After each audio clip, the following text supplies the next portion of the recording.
और विकास का, आस और विश्वास का, जन जन के जीवन की खुशहाली का दर्पण, जन जन के जीवन की खुशहाली का दर्पण, ये है कृषि दर्शन, ये है कृषि दर्शन, ये है कृषि दर्शन।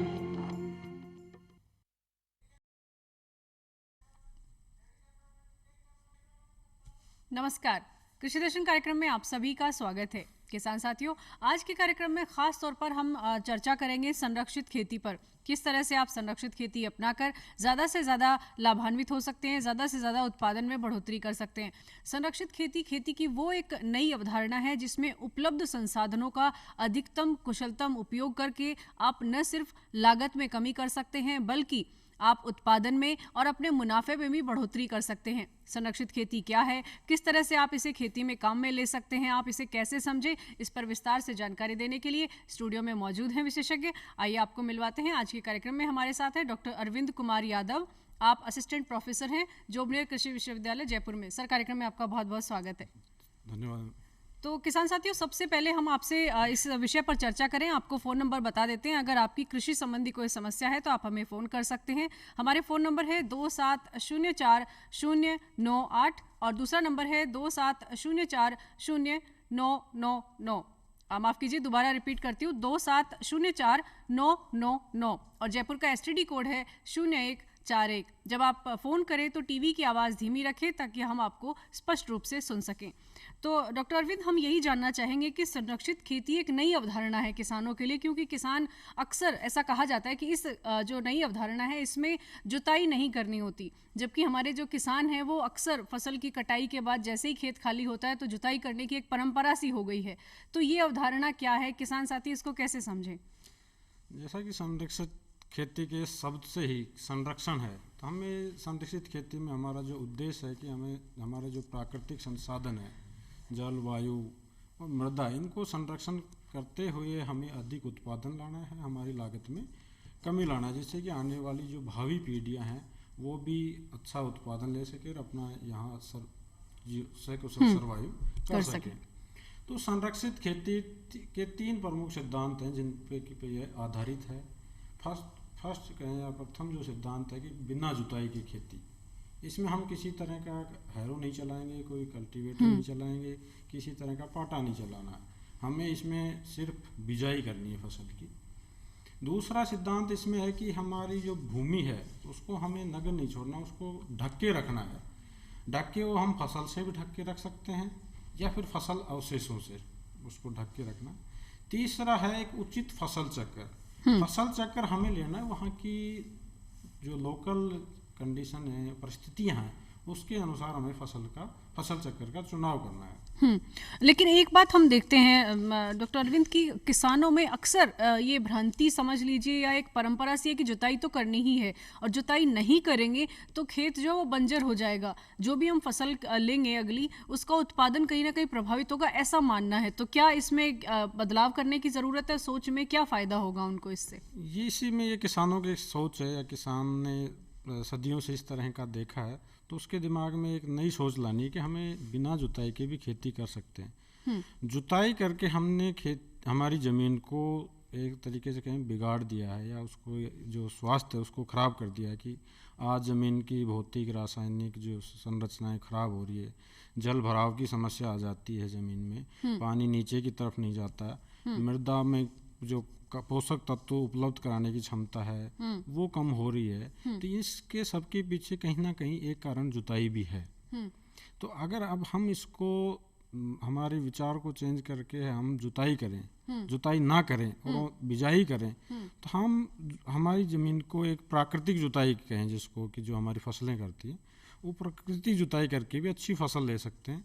ऐसा नहीं है कि हमारी ज़मीन बंजर हो जाएगी। बंजर उस हालात में होती है जब हम ज़मीन को पड़ती छोड़ देते हैं, उसमें किसी तरह का फसल नहीं लेते हैं, किसी तरह का उसके ऊपर कोई कवर नहीं रखते हैं, उस केस में बारानी हो सकती है, पड़ती हो सकती है। जी जी, हम इस चर्चा को आगे भी जारी रखेंगे। किसान साथी फोन लाइन पर जुड़ गए हैं, पहले उनसे बात करते हैं। हेलो, नमस्कार मैम। नमस्कार, कौन बोल रहे हैं? मैं डिस्ट्रिक्ट हनुमानगढ़ से दिलीप सिंह बोल रहा हूँ। जी बताइए क्या समस्या है आपकी। ये समस्या ऐसा है जी मैम, ये जो पराली वगैरह गड़ाने के लिए कोई डीकम्पोजर कैप्सूल आता है, किस मिस्टेक है? पराली जलाने के बारे में आप जानकारी लेना चाह रहे हैं। गड़ाने के लिए उसको वो है ना, उसको डाल देते हैं ना ऊपर, तो वो पराली अपने आप खेत में गल जाती है और वो से खत्म हो जाती है। जी तो आपकी समस्या क्या है, जानना क्या चाहते हैं आप। मैं इसके बारे में ये कहाँ से उपलब्ध होगा और इसकी जो क्रिया है वो कैसे करनी पड़ती है, वो कुछ पराली को नष्ट करने की प्रक्रिया जानना चाह रहे हैं आप। जानिए। जी जी जी तो इस बारे में आपको जानकारी देना चाहें तो हाँ, अरविंद जी। ये बहुत अच्छा क्वेश्चन किया आपने कि पराली की आपके क्षेत्र में बहुत बड़ी समस्या है कि धान की कटाई के बाद उसको आमतौर पे आप जला देते हैं, लेकिन आपके विचार अच्छे हैं कि आप उसको खेत में छोड़ना चाह रहे हैं। तो इसके कई तरीके हैं, लेकिन हमें मुख्य तरीका है कि हमारी पराली को खेत में ही रखना है, जिससे कि हम हमारी मृदा को उपजाऊ बना सकें और अच्छी उत्पादन ले सकते हैं। तो इसका एक तरीका आप ले सकते हो कि एक जीरो ड्रिल मशीन भी आती है, एक टर्बो हैप्पी सीडर के नाम से मशीन आती है, एक स्पाशियल सीड ड्रिल के नाम से मशीन आती है, एक रोटरी सीड ड्रिल के नाम से।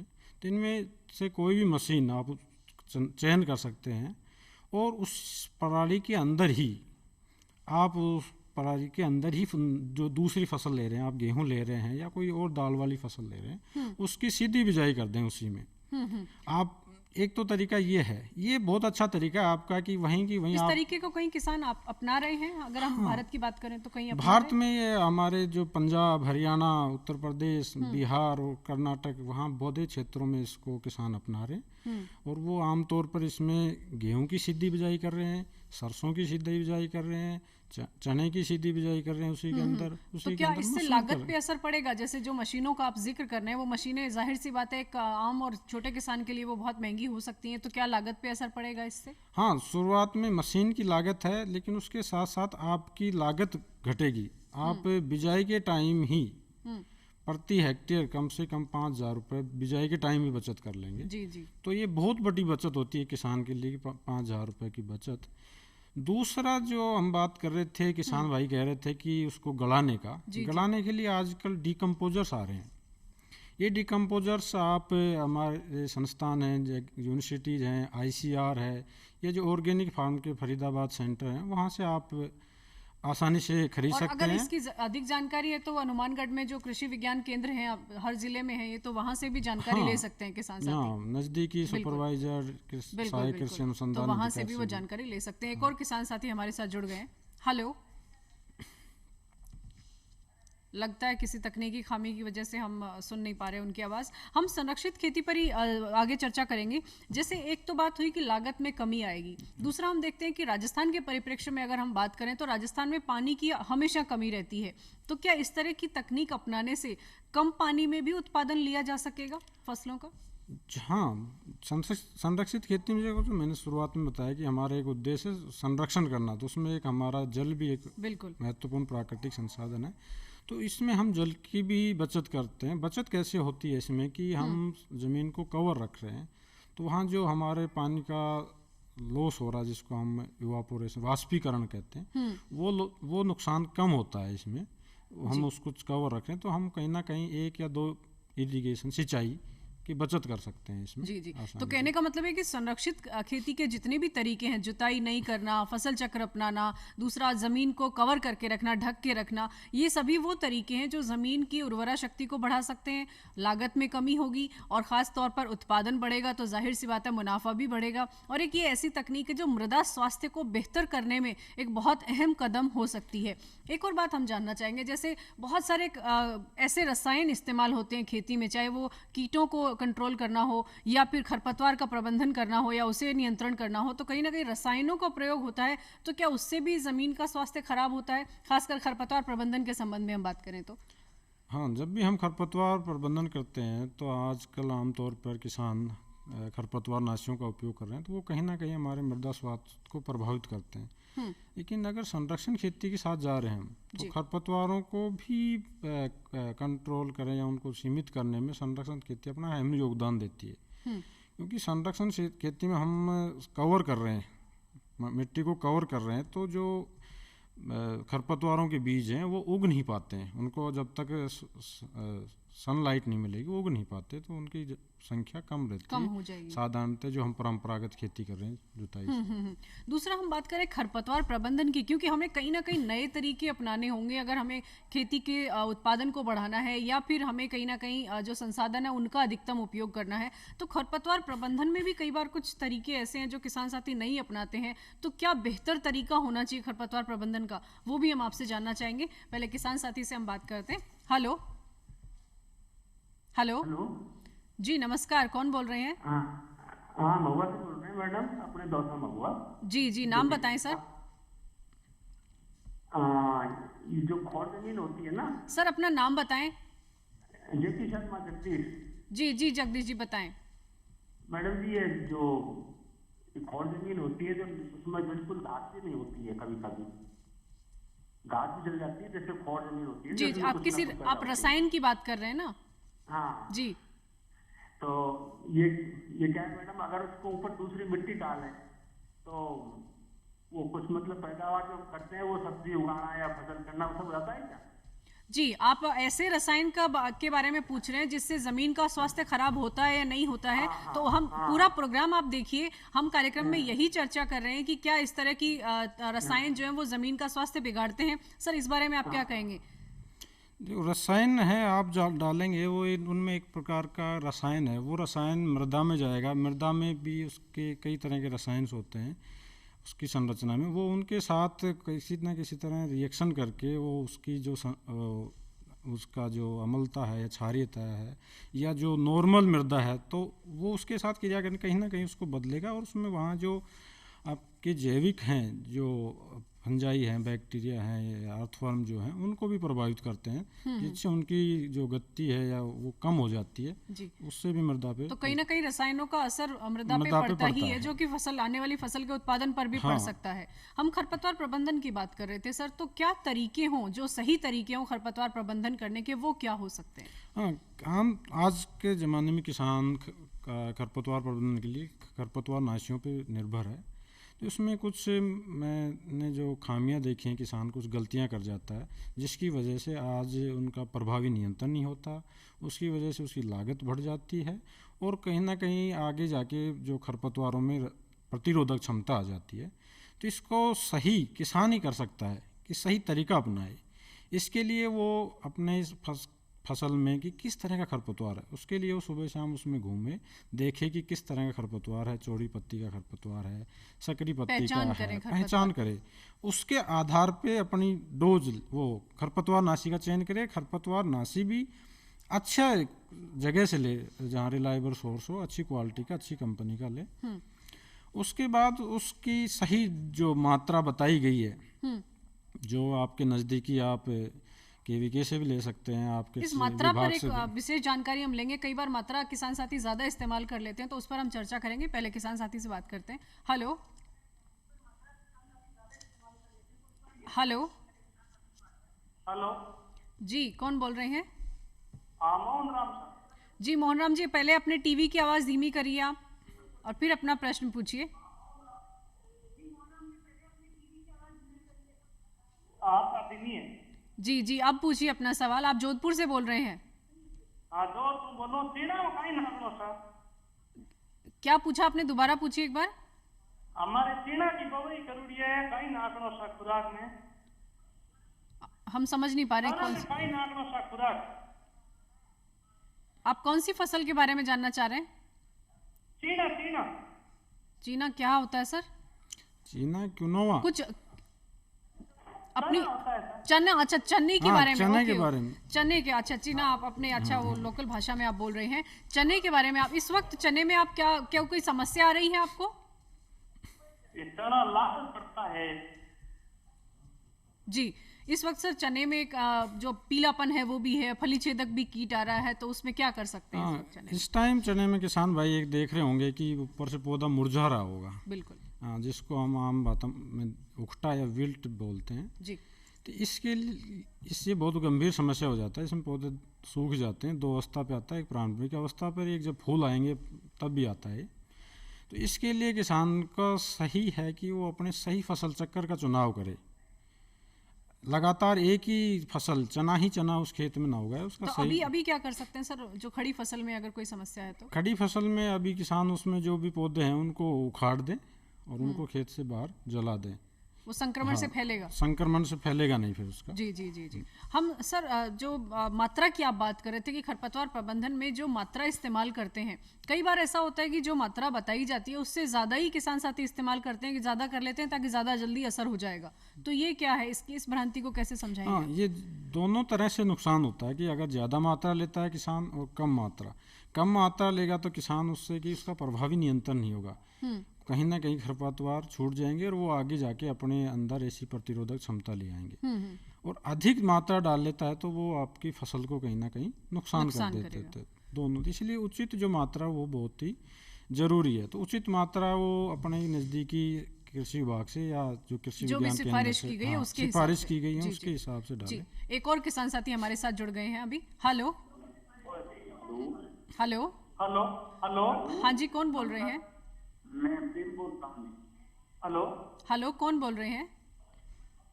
आज जी हमारे पास अभी जी सब मेरा ये इसमें लड़की की चना है बिरयानी, जी और वो चने के क्या है, काट रहा है कोई इलाज। जी। तो चने में सर इस समस्या का क्या करें, क्या हल? जहाँ तक मैं सुन पाया फली छेदक जी, फली भेदक फली कीड़ा काट लगा। रहा है, जी। हाँ, ये बहुत गंभीर समस्या है। इसका सही तो इसके एक तो आप किसान भाई ट्रैप आती हैं, फेरोमोन ट्रैप्स बोलते हैं, वो लगा ले तो एक वो जैविक नियंत्रण है, उससे आपको किसी तरह के रसायन और आपके फसल में भी आगे भी उत्पाद में भी उसका कोई नेगेटिव्स नहीं आएंगे। जी जी जी। या उसके अलावा एक एनपीवी आता है, वो भी एक जैविक समाधान तरीका है। या फिर ज़्यादा गंभीर समस्या होती है तो किसान फिर रसायन की तरफ जाता है, तो उसके लिए आप इमामेक्टिन बेंजोएट है 5% उसका 1 ग्राम प्रति 3 लीटर में डाल के स्प्रे कर सकते हो। या इंडोक्सा कार्ब एक रसायन आता है, उसका भी आप 1.5 ml प्रति लीटर के हिसाब से जी छिड़काव जी। कर इसके सकते साथ एक और जानकारी लेंगे। जैसे आप रसायन बता रहे हैं कि इसका आप छिड़काव कर सकते हैं, इस्तेमाल कर सकते हैं, तो क्या उसके बाद फली की जो तुड़ाई है, जो चने की फलियां, उसमें कितना गैप दें, कितना उसमें अंतराल रखें हाँ, ताकि उसमें- नुकसानदायक ना हो? हैं। उसमें आपके 15 से 16 दिन का या 15 से 17 दिन का आप दें उसके जी जी जी, ताकि वो सेहत के लिए भी लिए नुकसानदायक ना हो। नुकसान जी, नहीं। एक ये और किसी- किसान साथी हमारे साथ जुड़ गए हैं। Hello hello. हमारे बैंगन है, किसान साथी नाम बताएं अपना पहले, फिर सवाल पूछें। हमारा नाम है जगदीश। जी जी बताइए। बैंक या पूछे कर दो, मैं बैंक फाल कर बैठे खजाल फाल, आप कौन सी फसल के बारे में जानकारी लेना चाह रहे हैं? मैं बैंगन। बैंगन के बारे में। हाँ, बैंगन में क्या समस्या है? बैंगन फाल आता है, खा जाता है, कोई निमरता नहीं है। जी जी, फल में कन्वर्ट नहीं हो रहा है सर। बैंगन की फसल इन्होंने ली हुई है, फूल आ रहे हैं। कहीं ऐसा तो नहीं कि खेत में आप ज्यादा सिंचाई कर रहे हैं, पानी भर गया हो ज्यादा, फूल आ रहे हैं उसी समय? तो कई बार ऐसा भी देखने में आता है सर, फूल आने की अवस्था में ज्यादा सिंचाई कर दें तो भी फूल गिर जाते हैं। फसल में जब पुष्पावस्था पर अगर हम सिंचाई कर देते हैं तो भी फल हमारे फूल गिर जाते हैं, फल में परिवर्तित नहीं होते। उसके अलावा हो सकता है कि कुछ ज़्यादा हम उर्वरकों का प्रयोग कर लेते हैं, उस वजह से भी तो आपके ऐसा फलों में- किसान साथी को हम सलाह दे सकते हैं आपकी, पानी अगर सिंचाई ज्यादा कर रहे हैं तो वो ना करें इस अवस्था पे? हाँ, जी जी। तो अगर आपके खेत में पानी भरा हुआ है ज़्यादा तो वो देख लें, और अगर फूल आ रहे हैं आपकी बैंगन की फसल पर तो उस वक्त आप सिंचाई ना करें, थोड़ा सिंचाई में आप विराम दे दें। सर, हम जैविक तरीकों की बात कर रहे हैं, आप खरपतवार प्रबंधन पर भी बहुत सारी आपने जानकारी दी। जो जैविक तरीके हैं, चाहे वो हम खरपतवार प्रबंधन में इस्तेमाल करें या कीट का नियंत्रण करने के लिए, तो वो कितने लाभकारी हो सकते हैं और उसमें लागत में कितनी कमी आ सकती है? जो भी जैविक तरीके हैं, जैविक रसायन।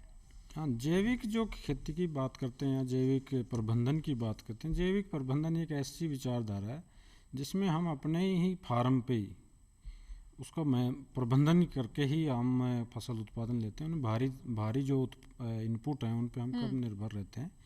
तो उसकी जो है कि आज जितने हम रसायन उपयोग कर रहे हैं और वो हमारी आज जो खाद्य श्रृंखला है उसमें प्रवेश कर गए हैं, और वो कहीं ना कहीं हमारे के डिफरेंट टाइप जो कैंसर हो या और जो बीमारियां हैं बिल्कुल। वो कर रहे हैं। तो हमें इनसे बचने के लिए, हमारे भविष्य को सुरक्षित करने के लिए हमें जैविक की तरफ जाना चाहिए, और हमें उस तरह की तकनीक, जैसे हमें सही समय पे बिजाई है, सही फसल चक्र का चुनाव है, हमें अंतर फसलीय ये सारे तरीके अपनाने तरीके हों। हैं कि इनको हम ऐसा संयोग बनाएं कि हमारे फसलों में बीमारी, कीड़े, ये खरपतवार आए नहीं। जी जी, तो बुआई से पहले ही उसके लिए हाँ, तैयारी बुआई के करें। टाइम हम जी। प्लान करके किस तरह की फसल, किस तरह का रेशियो रखेंगे, किस टाइम प्रबंधन इरिगेशन देंगे, किस तरह का बिल्कुल, हम कह सकते हैं कि अब हाँ, खेती जो है वो सिर्फ जीविकोपार्जन का तरीका नहीं रह गया, बिजनेस हो गया है, बिजनेस कृषि के- व्यवसाय हो गया है। तो इसको पूरी तकनीक के साथ, पूरी जानकारी के साथ करने की जरूरत है। एक और किसान साथी हमारे साथ जुड़ गए हैं अभी। हेलो हेलो, हाँ जी, हाँ जी, कौन बोल रहे हैं? नाम बताएं अपना। नाम हीरालाल है जी, कहाँ से बोल रहे हैं हीरालाल जी? उमेशपुरा से। जी बताएं, आपकी क्या समस्या है? ये क्या होगा, मैं परजनी बहुत होती है, तो परजनी का खरपतवार के लिए। जी, खरपतवार के लिए आप नियंत्रण करना चाहते हैं? हाँ जी, हाँ जी। जी, खरपतवार नियंत्रण के तरीके जानना चाहते हैं, तो अभी कौन सी फसल में है ये खरपतवार आपके? जी बताएं सर, खरपतवार नियंत्रण उन्हें करना है तो रसायन इस्तेमाल कर रहे हैं, वो तो एक अंतिम विकल्प के तौर पे हाँ। क्या करना चाहिए? उससे पहले जो खरपतवारों के प्रबंधन के लिए है कि हमें सही फसल चक्र का चुनाव करें कि लगातार एक ही फसल नहीं बोए। जैसे किसी भी फसल में, जैसे हम सरसों की बात करें, सरसों में आज ओरो बैंक की एक बड़ी समस्या है, तो उसका कारण है कि लगातार हम सरसों ही सरसों बो रहे हैं। तो अगर हम सरसों की जगह कुछ और फसल लें, सौंफ ले लें, गेहूँ ले लें, तो इस तरह से हम ओरो बैंक को ख़त्म कर देंगे जी जी फसल चक्कर से। इसी तरह समय बहुत ज़रूरी है। जी, अभी नियंत्रण के लिए क्या कर सकते हैं? उखाड़ के फेंकना एक बेहतर हाँ, अभी तरीका होगा? हमें सही बेहतर तरीका है कि हम निराई गुड़ाई जी करें। जी जी सर, जाते जाते हमारे कार्यक्रम का समय हो रहा है, जाते जाते किसान साथियों को सर्दी से बचाव के लिए, पाले से बचाव के लिए आप क्या सलाह देना चाहेंगे? पाले की पड़ने की वो समस्या है, तो उसमें किसान भाई 1 लीटर घुलनशील जो व्यापारी गंधक आता है उसको 1000 लीटर पानी में घोल के पाला पड़ने वाले शाम को स्प्रे कर सकते हैं। जी, इसके अलावा किसान भाई उत्तर पश्चिम, किसान खेत की उत्तर पश्चिम दिशा में कूड़ा कचरा जला के धुआं भी कर सकते हैं। जो बागवानी फसलें हैं उनको ढक के, और जो नर्सरी की फसलों को ढक उनको के बचाव करें। बचाव बहुत कर बहुत सकते हैं। बहुत बहुत धन्यवाद सर, कार्यक्रम में बहुत अहम जानकारियां आपने किसान साथियों से साझा की, बहुत बहुत धन्यवाद। तो किसान साथियों, जैसा कि आपको सलाह दी गई है, आप उन बातों पर अमल करें और खास तौर पर सर्दी से बचाव के लिए जो भी डॉक्टर अरविंद ने बताया है उसका, उस तरीके को आप अपना सकते हैं। सजग रहिए, मौसम की जानकारी रखिए, बहुत सारे ऐप आपके मोबाइल में है, उनका इस्तेमाल करिए। आज के कार्यक्रम में बस इतना ही, फिर होगी आपसे मुलाकात नई जानकारियों के साथ। तब तक के लिए इजाजत दीजिए, नमस्कार।